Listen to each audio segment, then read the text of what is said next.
I wore out a lot of shoes, just knocking on people's doors and talking to them and saying, "Hi, I'm Jessica and I'm running for county commissioner. I'd really like to represent you. I want to hear about the issues you're concerned about."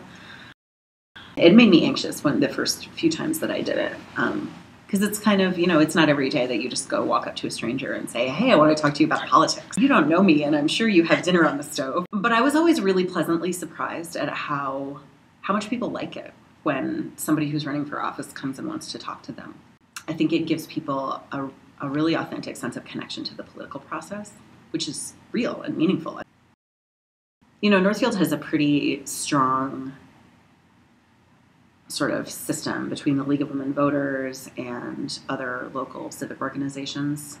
There are a lot of opportunities for people to get to know the local candidates and candidate forums and things like that. And so there were a lot of chances to talk about the issues. But I think really what matters to people most is being able to kind of look you in the eye and see that you're a reasonable person that they can imagine being represented by. My grandmother was a really, really important influence in my life. She was born before women had the right to vote. Only, she was like 3. Still, that it didn't seem so distant to her, I think. And she was very involved in various kinds of civil rights issues and sort of peace and justice stuff. And she spent a lot of time contacting her elected officials and writing letters to the newspaper. But I think that she really believed that everyone was entitled to an opinion. And she really taught us that we had a responsibility to speak our minds. Because if nobody speaks their minds, then there's no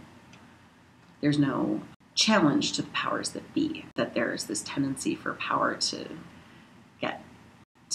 be concentrated in the hands of the few.